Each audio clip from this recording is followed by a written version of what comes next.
Hey everybody, my name is Alex Buriak and I'm the Senior Vice President over here at Jet Lending.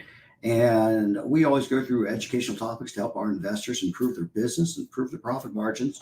So what we're going to go over today is post-closing advice and some case studies with some wins and some mistakes on what you should do after you close, okay? Because everybody knows finding the property is the hardest thing, right?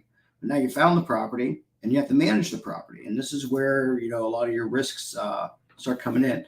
So immediately you close, you fund, the property's in your possession. What do you do now? Okay. So first thing you need to do is you got to secure the property. You got to change the locks. You got to possibly add fencing depending on the area of the property, possibly maybe put a fence around the air conditioning, HVAC unit, things like that. Possibly, even consider adding some battery operated security systems and cameras to check on like contractors coming in. Is somebody breaking in your house and stealing your stuff? That kind of stuff. How are you going to manage this asset? So that's immediate steps right after closing to make sure that your property is secure and getting ready for the renovation side of things. Connect your utilities, connect your gas, your water, any other essential operational utilities that are going to help get your renovations done in a timely manner. Remember, you guys got people coming in there. They may be working nights. They need lights on. They need to plug their power tools in, all that kind of stuff. So as soon as you take possession, you got to do these things to make sure that you don't run into time issues getting your job done. Revisit your loan terms. And of course, you just closed. But what I mean by this is a good time manager is the person that's going to do really, really well in this business. So what I mean by reviewing your loan terms, no matter if you went with jet lending or if you went with a private lender or whatever you need to do to pay back your debt, put on like your Google Calendar, whatever calendar that you're using, some basic milestones. Okay, what does that mean? So let's say that you have a 12-month loan. Month 9, you're setting up reminders to renew and reevaluate your insurance. Your GC said it is going to take 8 weeks to complete the project. You set a milestone there, to make sure you keep on time with things. Your loan's up in 12 months, so maybe at month 9, 10, you start looking at your lender for extension, modification, or refinance options. All these things to remind you, because remember, when you're getting into this business, most of you starting out, you still have your regular 9 to 5 stuff that you're doing. You're just adding this on top. So good time management of what you have promised to do on your promissory note is a good scope of practice to keep yourself in line, because you'll blink your eyes, 7, 8 months have passed. Okay, so keeping your loan terms on track and making sure that you're reviewing all your exit strategies and keeping a good time frame of things. Budget management. All right.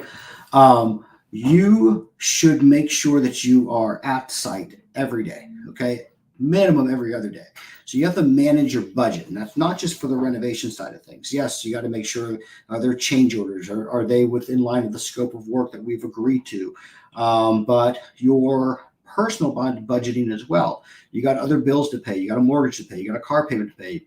Hopefully you're buying groceries, all these other things, and now you have this added expense of this asset that it's supposed to be making you a return. So making sure what monies are coming in and out are managed well, because the one thing that bites investors harder than anything is that they start losing liquidity and they start being able to stop managing their money out appropriately, and they start getting into trouble and things like that. So managing your budget, putting a separate, possibly like savings account for contingencies, making sure that you're using appropriate softwares or apps to manage the numbers coming in and out, so you always know how much money you have, and making sure that you're basically just present and making sure everything's running smoothly with these numbers coming in and out.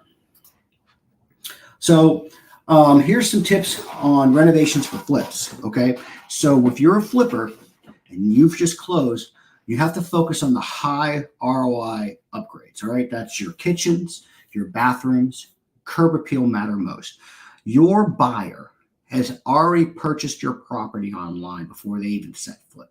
All right, they're on MLS or they're on Zillow or they're on all these social sites and they see the house. They fell in love with the pictures of the house.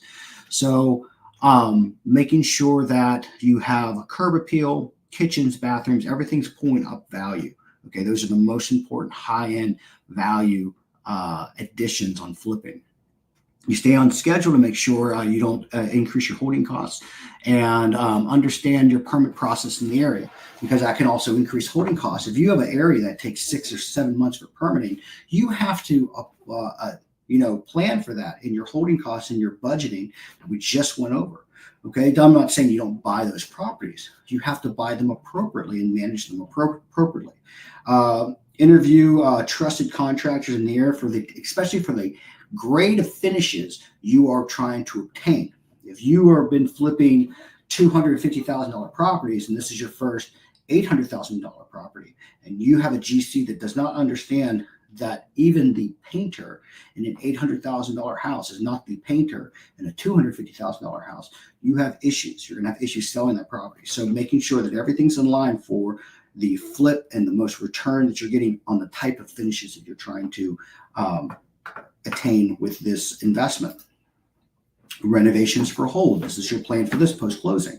So instead of the high ROI aspect of value, what you're looking for is durability. Okay, so you're putting in durable floors, long-lasting materials to reduce the maintenance of things. If you're into a house that was built in 72, you're not replacing the carpet in the living room. You are putting in like high traffic vinyl plank flooring.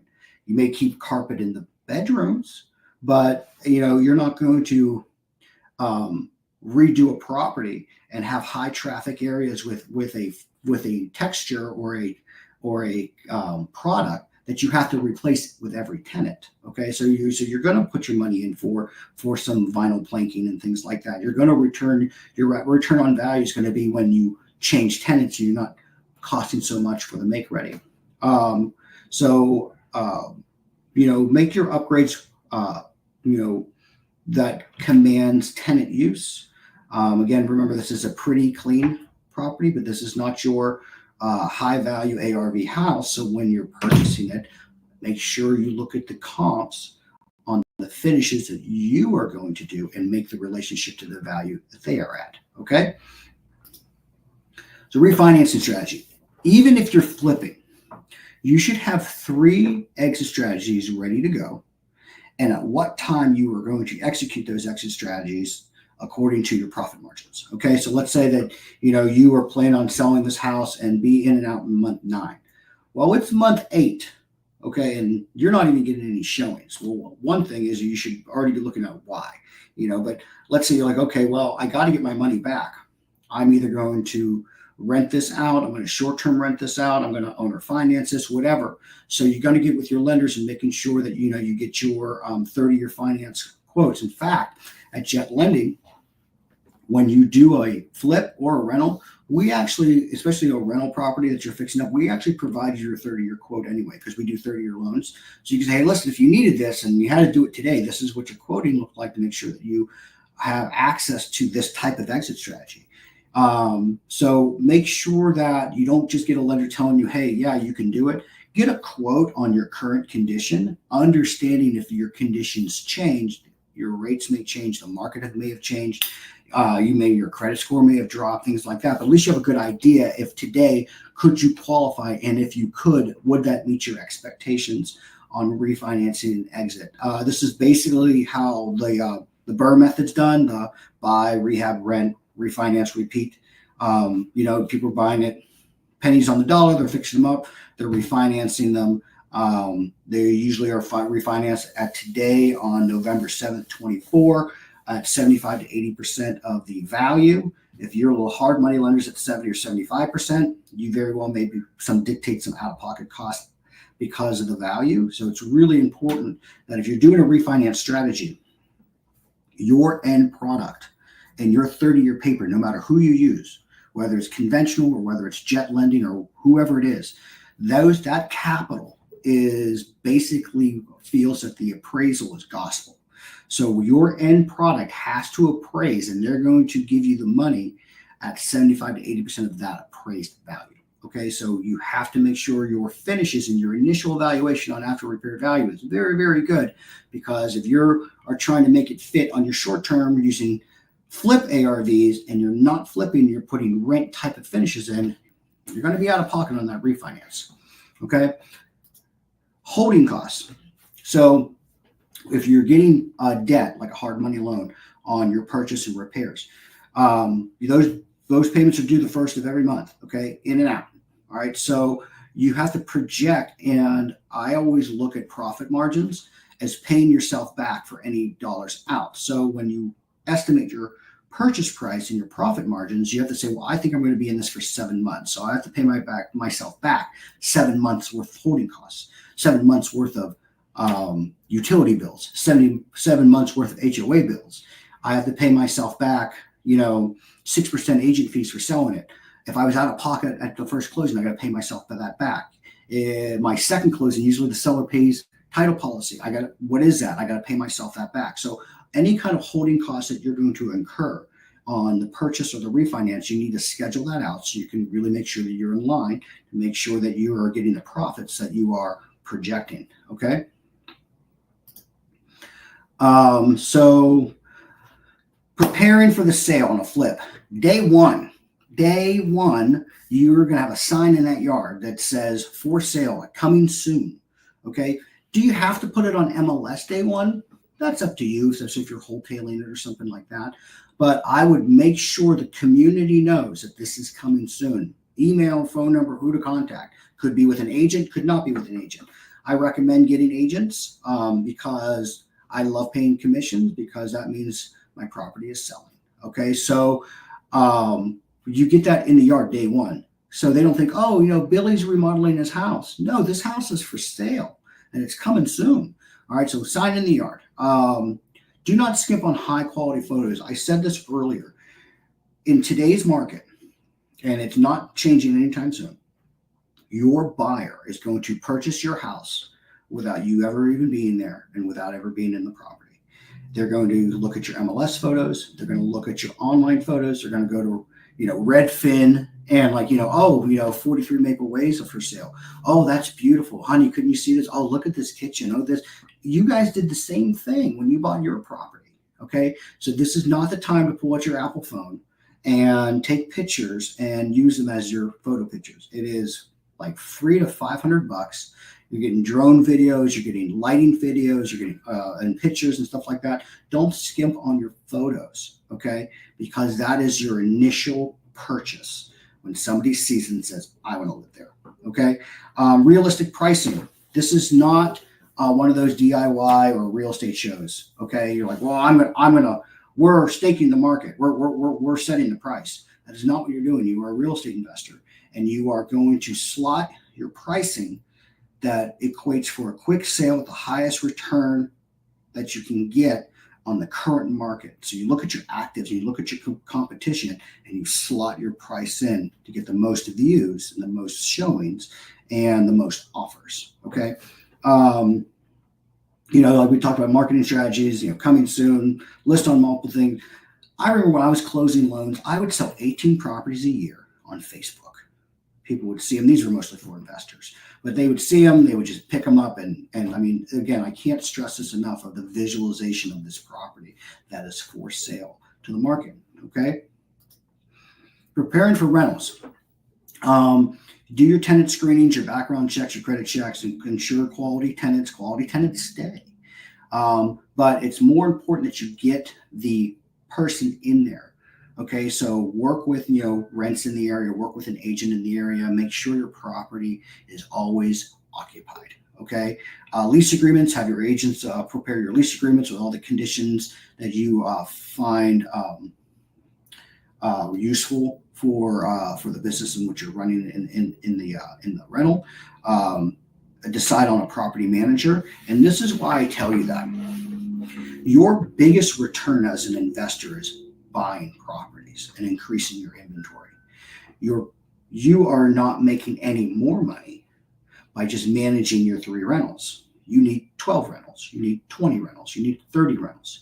So making sure that you understand that you have to find a property manager, understand that you may go through 3, 4, 5 property managers till you find one that fits your model, and understand that you have to manage those managers, and it frees you time to go buy more properties. Okay, so making sure that you get those relationships in order, and see how you can maximize your return that way.